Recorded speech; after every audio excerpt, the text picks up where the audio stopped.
Assalamualaikum warahmatullahi wabarakatuh. Shalom, salam sejahtera, Om Swastiastu, salam kebajikan, selamat pagi untuk kita semua. Pertama-tama, marilah kita panjatkan puji syukur kepada Tuhan Yang Maha Esa, karena telah memberikan rahmat kesehatan dan keselamatan, sehingga kita dapat berkumpul bersama-sama dalam rangka presentasi via Zoom. Adapun topik yang kami sampaikan dan paparkan, yaitu gerak rotasi. Perkenalkan, nama saya Insan Bateria selaku moderator, dan adapun anggota kelompok saya, pertama Hairul sebagai pemateri pertama, Sulfatma sebagai pemateri kedua, Galang Saputra sebagai pemateri ketiga, dan yang terakhir Liza Reski sebagai pemateri keempat. Baik, langsung saja kita mulai ke sesi pemaparan materi, dan saya persilahkan kepada pemateri pertama untuk membacakan materinya. Baik, terima kasih kepada moderator yang sudah memberi kesempatan kepada saya. Saya akan mulai membacakan materi saya. Baik. Rotasi. Rotasi adalah perputaran benda pada suatu sumbu yang tetap. Dalam kehidupan sehari-hari, Anda banyak menjumpai contoh gerak rotasi. Bumi berotasi pada sumbunya untuk bergerak mengelilingi matahari dalam orbit yang berbentuk elips. Demikian juga bulan yang berotasi pada sumbunya untuk bergerak mengelilingi bumi. Contoh dari gerak rotasi: roda gila flywheel pada mobil juga bergerak berotasi untuk menstabilkan gerak mesin mobil. Yang kedua, rotor pada baling-baling helikopter juga bergerak rotasi. Kecepatan sudut. Kecepatan sudut didefinisikan sebagai perubahan posisi suatu benda yang bergerak berotasi setiap satu satuan waktu. Kecepatan sudut disebut juga dengan kecepatan regular dan disimbolkan dengan omega. Dari definisi di atas dapat diperoleh perumusan berikut. Omega sama dengan delta theta per delta tau, dengan omega kecepatan sudut rad per second. Delta theta sama dengan perubahan sudut rad. Terus delta tau sama dengan selang waktu atau second. Contoh soal: sebuah benda yang bergerak pada lintasan melingkar memiliki jari-jari 0,5 mm.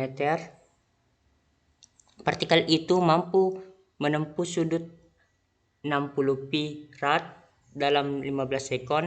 Tentukan kecepatan sudut benda tersebut. Penyelesaian.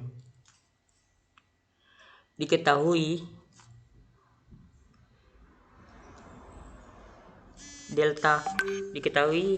delta theta sama dengan 60 pi rad. Delta tau sama dengan 15 sekon. Ditanyakan omega sama dengan titik. Omega sama dengan 60 pi per 15 sama dengan 4 pi rad per second.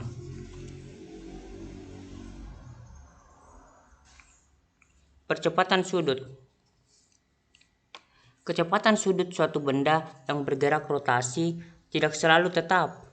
Misalnya gerak gerinda yang berputar kemudian mesinnya dimatikan, maka gerakannya itu akan mengalami penurunan kecepatan sudutnya hingga berhenti. Perubahan kecepatan sudut tiap satu satuan waktu inilah yang dinamakan percepatan sudut. Dari definisi ini dapat dirumuskan rumus percepatan sudut seperti berikut.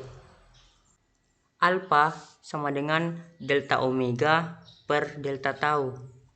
dengan alfa percepatan sudut rad per sekon pangkat 2. Delta omega sama dengan perubahan kecepatan sudut rad per sekon.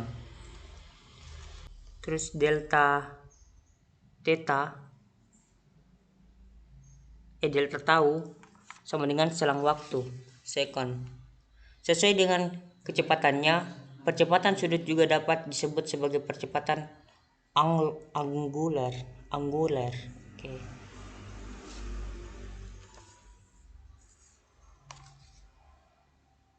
Contoh soal. Partikel yang berputar pada lintasan melingkar berubah kecepatan sudutnya dari 120 rpm menjadi 180 rpm dalam 40 sekon. Berapakah percepatan sudut gerak partikel itu? Penyelesaian. Diketahui omega 0 sama dengan 120 rpm sama dengan 120 kali 2pi per 60 rad per sekon sama dengan 4pi rad per sekon.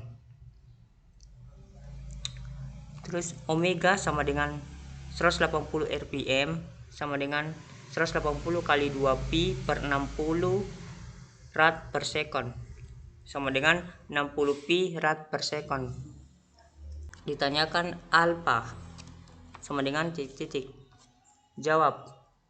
Alfa sama dengan delta omega per delta tau sama dengan omega kurang omega 0 per delta tau sama dengan 6pi kurang 4pi per 40 sama dengan 0,05 pi rad per sekon.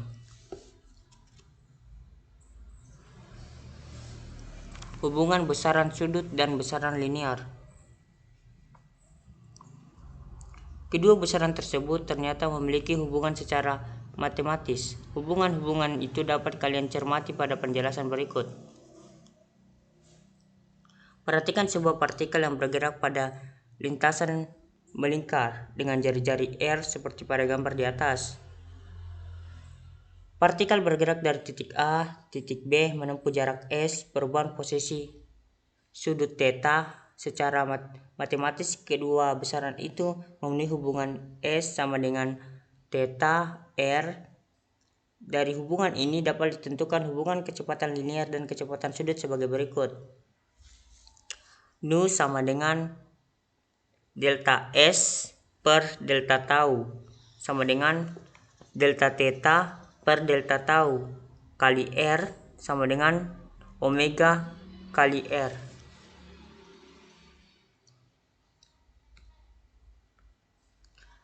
Dan hubungan percepatan linear, percepatan tangsensial dan percepatan sudut sebagai berikut. Alfa tau sama dengan delta nu per delta tau sama dengan delta omega per delta tau kali R sama dengan alfa kali R. Dari penjelasan di atas, maka pada setiap benda yang bergerak, rotasi akan memiliki besaran linear dan besaran sudut dengan hubungan memenuhi persamaan berikut. S sama dengan 0 theta R, terus nu sama dengan omega R,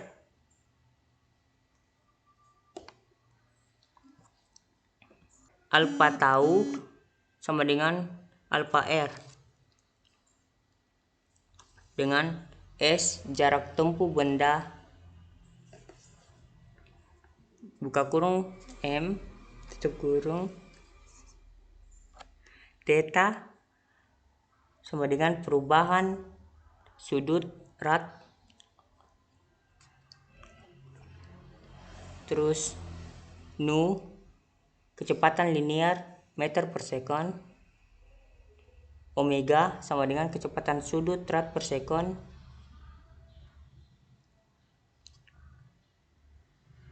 alfa tahu percepatan tangensial meter per sekon pangkat 2, terus alfa sama dengan percepatan sudut rad per sekon pangkat 2, dan R sama dengan jari-jari lintasannya.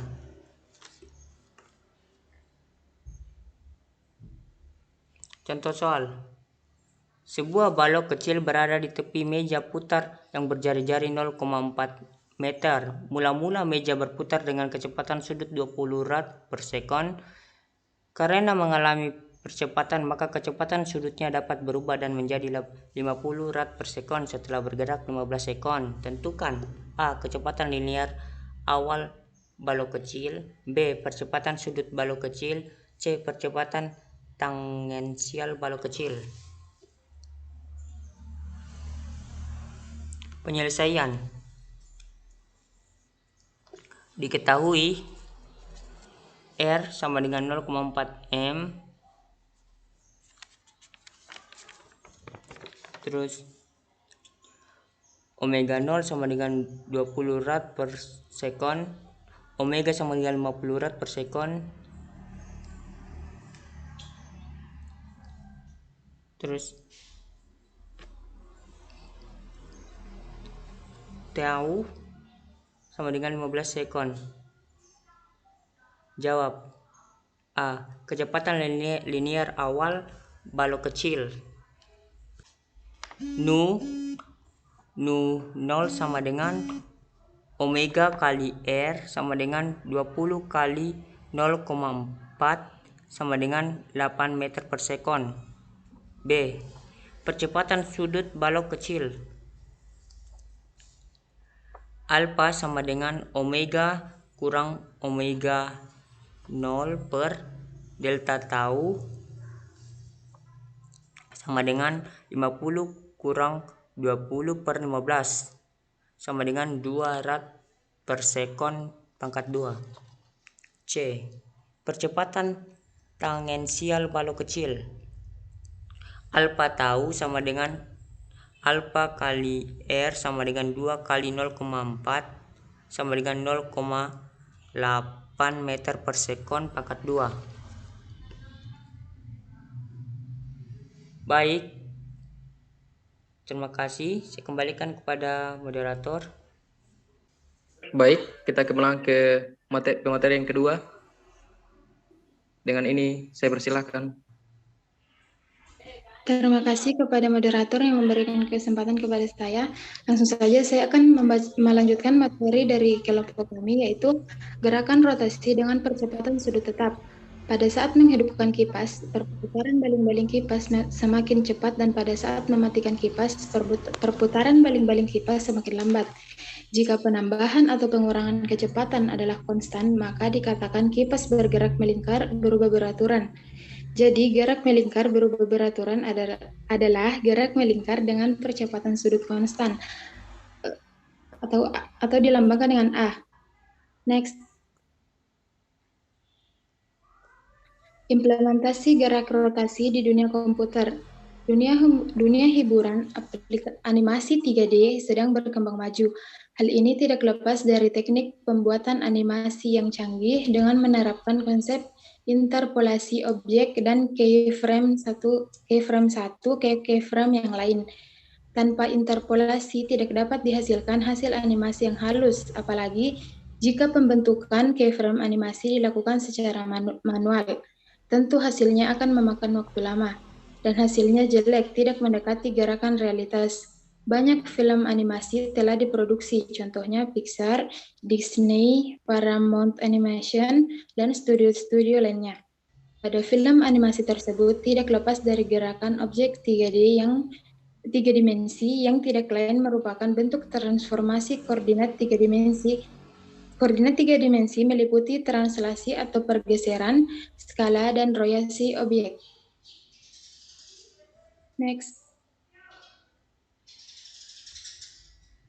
Fungsi yang digunakan untuk mengatur pergerakan interpolasi sebuah karakter pada komputer animation untuk gerakan memutar adalah slurp dan lerp. Next. Sebenarnya, cara merotasikan sebuah karakter memiliki banyak alternatif, yaitu menggunakan sudut Euler, rotasi matriks, ataupun rotasi menggunakan bilangan Quaternion, Schlerp, dan Lerp. Pada artikel ini dibahas keunggulan Schlerp pada interpolasi objek 3 dimensi untuk gerakan memutar dibandingkan menggunakan Lerp. Next. Bilangan Quaternion.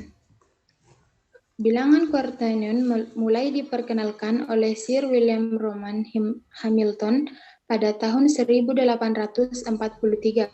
Bilangan Quaternion merupakan jawaban para ilmuwan yang mencoba mencari ekuivalen tiga-dimensional dari bilangan kompleks. Next. Objek ini disebut dengan Quaternion, merupakan penjumlahan aljabar dari bagian real atau nilai A dan bagian imajinernya atau nilai B, C, D, dinamai dengan vektor. Next. Rotasi vektor merupakan salah satu aplikasi dari bilangan Quaternion. Suatu vektor P akan dirotasikan sejauh sudut θ pada sumbu eksis yang diberikan oleh unit vektor U. Vektor P yang telah dirotasikan melalui sumbu U menghasilkan vektor baru P aksen didapat dengan operasional seperti berikut. Next. Lerp atau linear interpolation. Lerp atau interpolasi linear adalah cara menentukan nilai yang berada di antara dua nilai diketahui berdasarkan persamaan linear atau persamaan garis lurus. Persamaan linear disebut juga persamaan garis lurus karena jika hasil persamaan linear digambarkan pada kertas grafik, maka bentuk kurvanya adalah garis lurus seperti pada gambar berikut. Next. Metode standar untuk menginterpolasi sebuah titik antara dua orientasi vektor secara lebih halus adalah menggunakan persamaan linear. Misalkan orientasi pertama adalah Q-T dan orientasi kedua adalah Q2. Titik yang diinterpolasi diinterpresentasi dengan Q-T. Parameter interpolasi T akan menginterpolasi dari Q-T saat T sama dengan 0. Sampai Q2 saat T sama dengan 1. Maka rumus standar interpolasi linear adalah Q-T sama dengan Q-T ditambah T dalam kurung Q2 dikurang Q-T. Next. Schlerp atau spherical linear interpolation. Hasil interpolasi objek Quaternion akan lebih baik jika ditinjau dari pendekatan vektor geometrisnya. Schlerp merupakan interpolation secara vektor dari kedua Quaternionnya. Ilustrasi Schlerp terlihat pada gambar berikut. Next. Momen inersia. Terdapat perbedaan yang penting antara massa inersia dan momen inersia. Massa inersia adalah ukuran kemalasan suatu benda untuk mengubah keadaan gerak translasinya karena pengaruh gaya, sedangkan momen inersia adalah ukuran kemalasan suatu benda untuk mengubah keadaan gerak rotasinya atau karena pengaruh torsi. Momen inersia bergantung pada kuantitas materi dan distribusinya. Momen inersia juga bergantung pada posisi sumbu rotasi. Terima kasih, saya kembalikan kepada moderator. Baik, terima kasih kepada pemateri kedua. Selanjutnya, saya beri kesempatan kepada pemateri ketiga untuk memaparkan materinya. Silahkan. Baik, terima kasih atas kesempatan yang diberikan kepada saya. Saya akan melanjutkan presentasi dari kelompok kami. Contoh momen inersia dari cincin univer. Bayangkan cincin terbagi atas sejumlah bagian kecil, M1. Bagian kecil ini berjarak sama dari sumbu I sama dengan sigma mir sama dengan MR pangkat 2. Benda kontinu I sama dengan integral dm.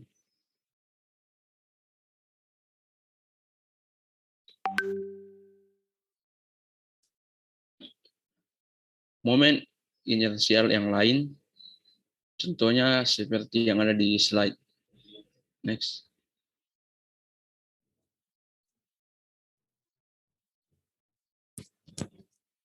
Torsi adalah kecenderungan dari sebuah gaya untuk merotasikan sebuah benda terhadap sumbu tertentu. Contohnya pada pintu. Dan dapat dirumuskan tau sama dengan FD. Tau adalah torsi, D adalah lengan gaya, dan F adalah gaya. Next. Lengan gaya. Lengan gaya D adalah jarak terdekat atau tegak lurus dari sumber rotasi ke garis arah perpanjangan gaya. Dapat dirumuskan dengan D sama dengan L sin P. Next. Momentum sudut. Pertama, serupa dengan hubungan antar gaya dan momentum dalam sistem linear, kita dapat tunjukkan hubungan antar torsi dan momentum sudut. Momentum sudut didefinisikan sebagai L sama dengan I omega. X.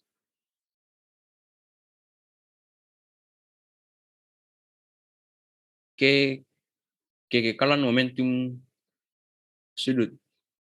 Dari torsi neto 0, momentum sudut konstan. Pernyataan kekekalan momentum sudut.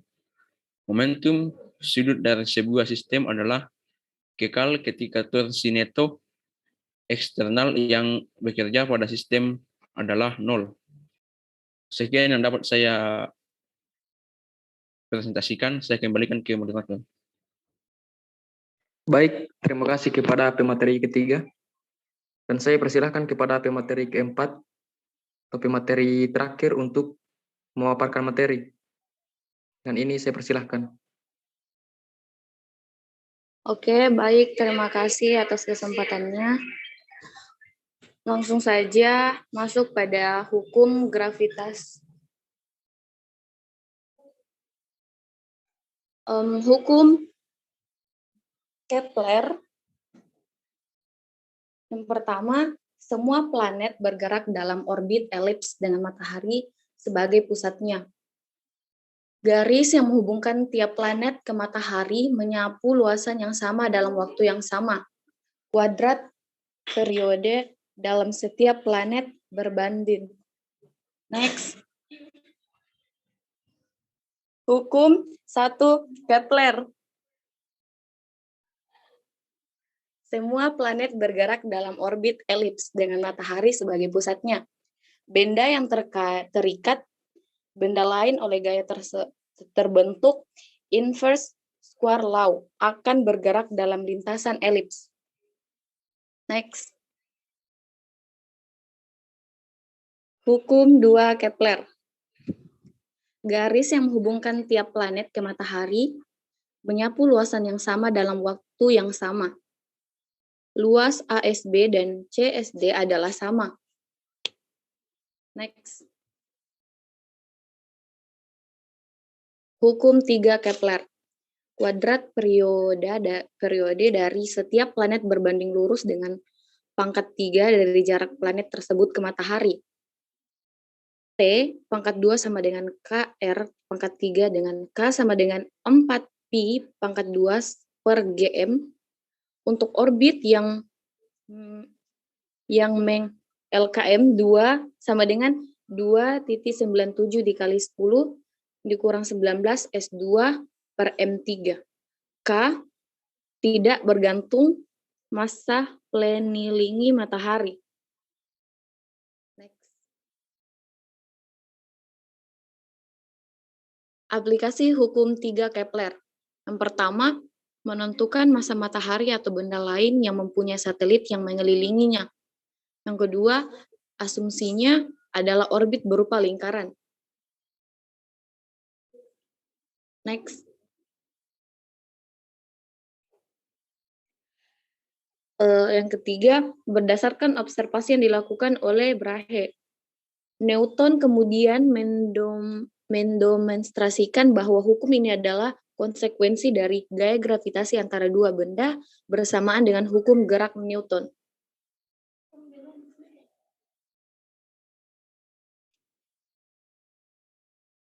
Hukum Newton tentang gravitasi umum.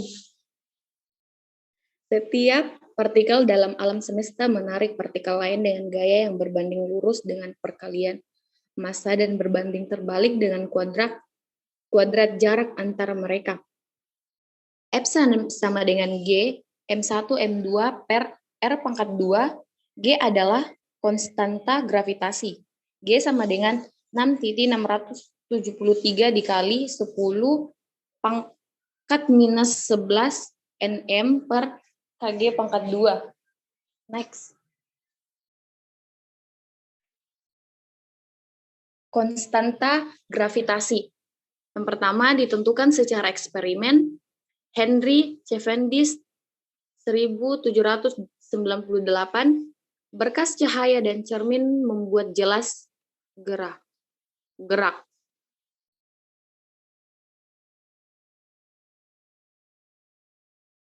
Contohnya, hitung gaya tarik gravitasi antara dua mahasiswa yang berjarak 1 meter.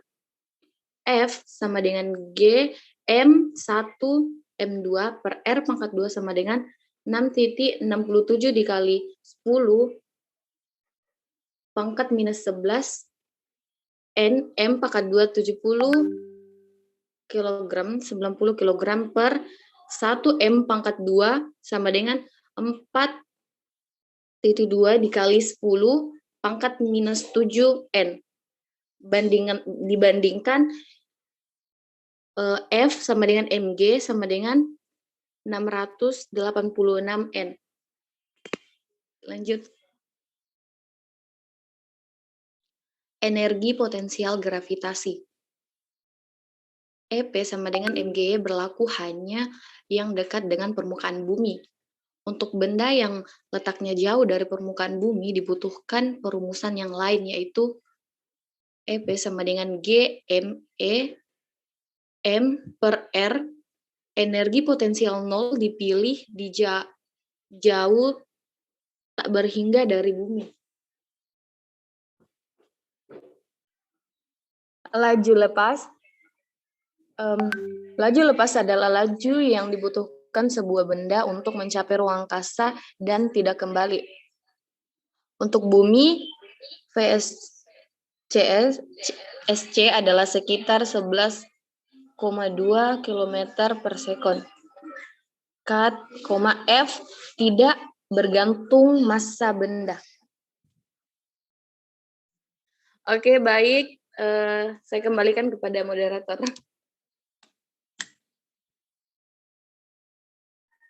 Terima kasih, saya ucapkan terima kasih kepada teman-teman yang telah memaparkan materi.